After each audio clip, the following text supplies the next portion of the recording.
Bonjour à tous, je m'appelle Laura Prioul, j'ai 21 ans et il y a un an maintenant que j'ai été agressé physiquement, frappé, violé.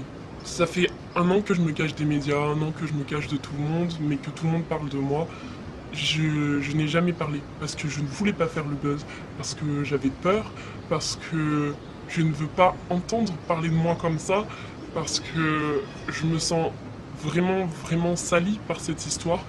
Tout le monde est au courant, tous mes amis, toute ma famille, tout le monde sait ce qui s'est passé pour moi. Et c'est vraiment très dur à accepter. Donc maintenant, je vais être cash et je vais vous dire ce qui s'est passé sans vraiment rentrer dans les détails. J'étais en boîte de nuit sur Paris. Il se trouve que mon agresseur était aussi là. On a passé une super soirée, vraiment très gentil, à m'inviter à sa table, à boire un verre, etc. Je ne buvais que de l'eau. Lui, il buvait de l'alcool, beaucoup d'alcool. Donc par la suite, il me propose d'aller dans une deuxième boîte de nuit. Je me soucie du fait de comment je vais rentrer chez moi.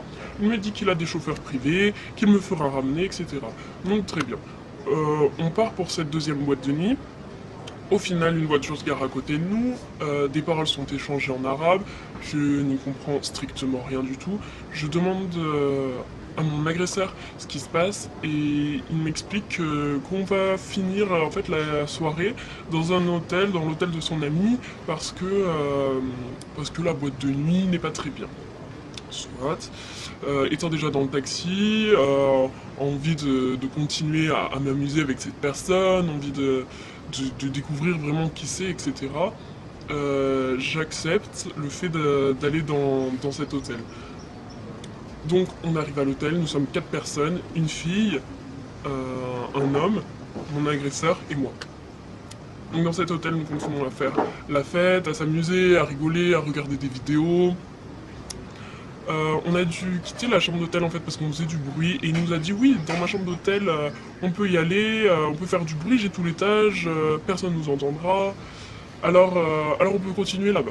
Donc très bien, on décide de tous aller là-bas. Donc je demande à la fille si elle vient et au mec, ils me disent que oui, qu'ils doivent parler avant, qu'ils vont arriver, qu'ils prendront un autre taxi. Donc nous on descend, on prend un premier taxi, on va à l'hôtel, persuadé que les personnes allaient nous rejoindre à l'hôtel pour continuer cette fête, on va dire. J'y vais sereinement. On voit dans la chambre, on met de la musique, on continue à danser, à faire la fête, et on était proches. Et à un moment, on s'est tous les deux embrassés en fait. Et il a voulu me rembrasser, et j'ai tourné la tête, et ça lui a pas plu. Je me suis fait frapper d'un coup, et je n'ai pas vraiment compris ce qui se passait sur le moment, parce que dans ma tête, tout était beau et tout se passait bien. J'ai voulu me défendre et cette personne m'a refrappé, refrappé. Je n'arrivais rien à faire, rien du tout. Il était vraiment trop fort pour moi, sur moi, à me frapper et cette personne a fini par me violer. Donc après m'avoir frappé et violé, je me suis enfermé dans la salle de bain.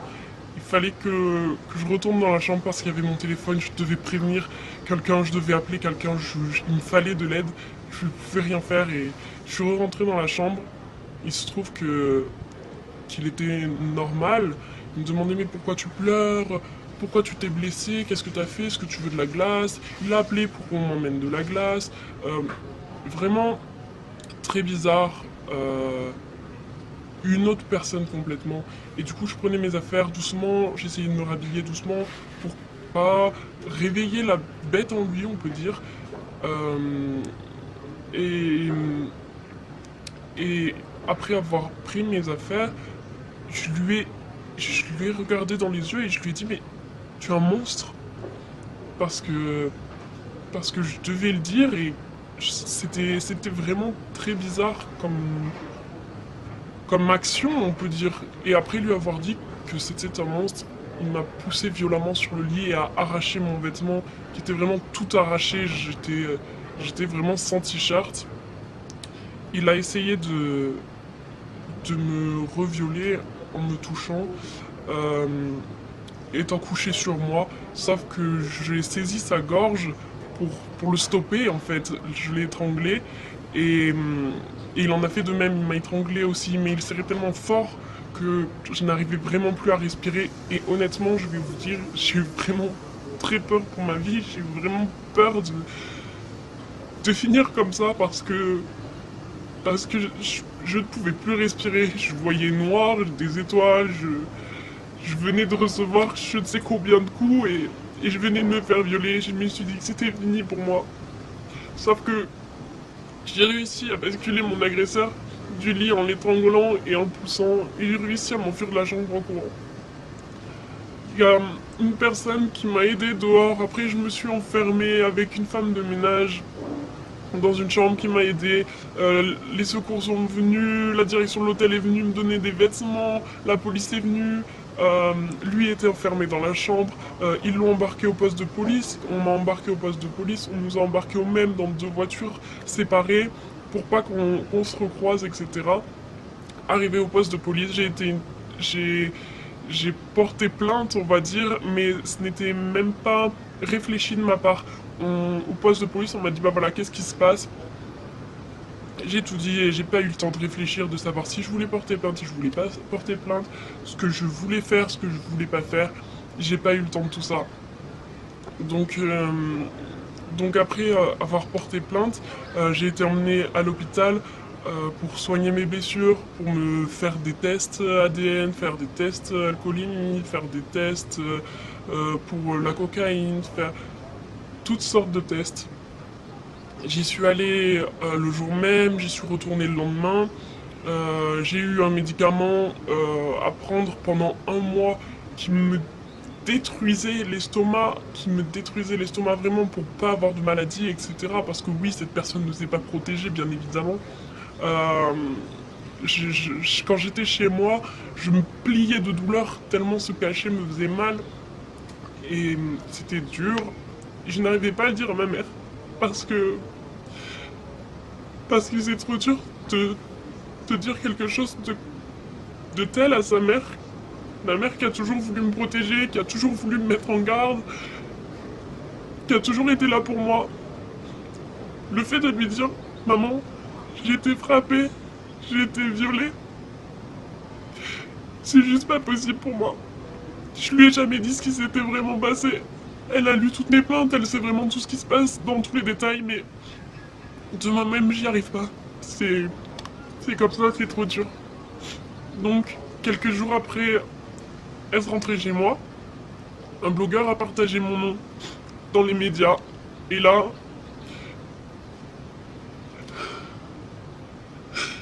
j'ai toute ma vie, on peut dire, qui s'est écroulée ce jour-là.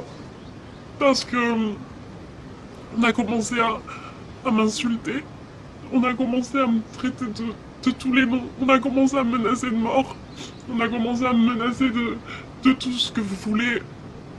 On a commencé à me dire vraiment des choses qui blessent. On a commencé à contacter mes grands-parents, à contacter ma mère, à contacter mes amis, savoir qui j'étais, à me contacter, à m'insulter, à me rabaisser, à m'inventer des histoires, à faire énormément de choses comme ça. J'ai eu tellement de menaces, j'ai vu tellement de commentaires sur moi. Je ne voyais aucun, aucun commentaire positif me concernant. Énormément de gens parlaient, énormément de gens m'insultaient, mais personne ne me soutenait, à part ma famille et mes amis. Sur internet, je voyais que du noir. Les gens ont commencé à m'appeler, oui, j'ai vu qu'il s'était passé ça, qu'est-ce qui se passe, etc. Je me suis coupé de tout le monde parce que j'y arrivais pas, c'était trop dur que les gens puissent savoir ça sur moi. J'ai changé de numéro de téléphone, j'ai supprimé tous mes réseaux sociaux, je me suis coupé vraiment de tout le monde, je n'avais même pas le droit d'habiter chez ma mère pour ma sécurité. Donc c'était encore plus dur parce que j'avais vraiment besoin d'elle. Elle était là bien sûr, mais j'avais pas le droit d'habiter avec elle. C'était horrible pour moi. C'est comme ça. Dans les médias, j'ai pu voir que j'avais refusé la confrontation, alors que non, La police m'a bien expliqué que je pouvais faire la confrontation maintenant devant eux, ou que je pouvais la faire plus tard devant le juge, avec un avocat, après avoir réfléchi, etc. Sachant que je venais de me faire agresser par cette personne, la dernière chose dont j'avais envie, c'était de le recroiser, de le voir ou de l'entendre même, ou quoi que ce soit. Donc j'ai dit que j'étais pas prête et que je voudrais le faire plus tard. Donc voilà. Donc je n'ai jamais refusé de confrontation, je l'ai fait plus tard. Ensuite, on a pu dire que j'étais coiffeuse, que j'étais escort girl, que j'étais chômeuse, que j'habitais à Nice, que je faisais que des défilés de mode, que plein de choses comme ça. Et tout est faux. Après, au Nouvel An, on a dit que des fans de mon agresseur m'auraient retrouvé dans la rue, sorti du lit d'eau, m'auraient fracassé, tapé une bouteille de bière sur la tête, etc. Alors que je ne suis même pas sorti pour le Nouvel An. J'étais chez moi, dans mon appartement, je n'étais même pas sur Paris, je n'étais même pas dans la ville où les faits se seraient passés. Après, qu'est-ce qu'on a pu dire sur moi? On a pu dire que Laura Prioul a été prise la main dans le sac, elle serait dealeuse de drogue, elle devrait passer devant le tribunal, etc. J'avais une grande possession de drogue, etc. À ce moment-là, j'étais en train de travailler, j'étais pas du tout sur Paris. Je ne savais même pas ce qui se passait. On m'a appelé en me disant ah bon, tu vends de la drogue et tout, qu'est-ce que c'est que cette histoire et tout. Non, je ne sais même pas ce qui se passe. Les gens sont au courant avant moi de ce qui se passe. Tout le monde se permet de me raconter une vie en fait, que je n'ai jamais parlé. Donc tous les Facebook, Instagram, Snapchat, Twitter, blog qui portent mon nom, ce n'est pas moi. Je n'ai jamais écrit, je n'ai jamais ouvert ma bouche, je n'ai jamais rien fait de tel. Au jour d'aujourd'hui, oui j'ai peur, oui je fuis la ville parce que je n'arrive pas à sortir. J'ai peur qu'on me reconnaisse dans la rue, j'ai peur qu'on m'agresse, j'ai peur que toutes ces menaces soient mises à exécution, j'ai peur de croiser quelqu'un qui pourrait dire ah mais c'est elle, j'ai peur qu'il se passe quoi que ce soit, j'ai peur pour ma sécurité, j'ai peur pour la sécurité de ma famille, j'ai peur pour la sécurité de mes proches. J'ai peur pour tout ça et c'est dur pour moi d'avancer avec ça. Écoutez-moi bien, je n'accepterai jamais d'argent pour enlever ma plainte parce que je veux que cette personne finisse derrière les barreaux parce que c'est trop dur, vraiment. Et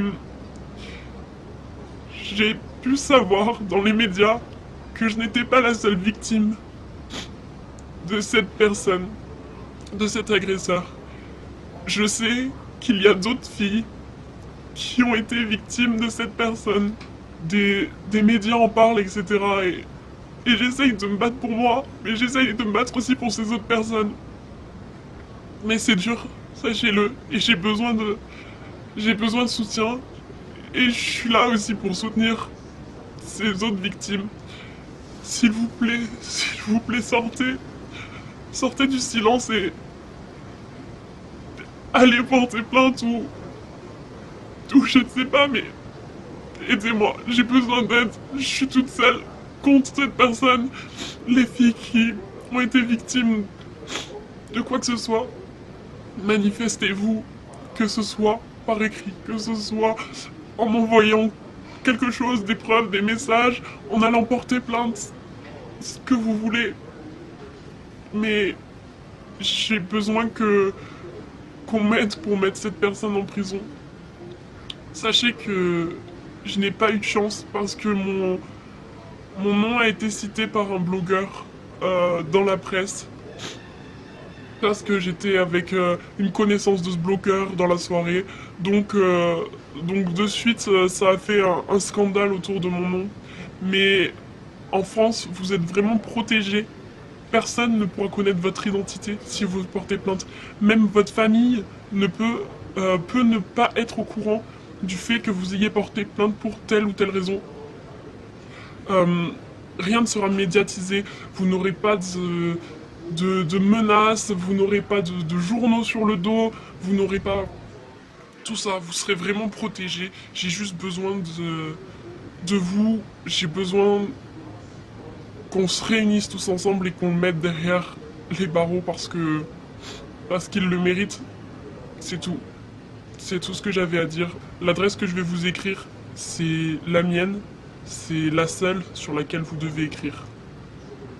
Voilà, maintenant, j'ai dit ce que j'avais à dire et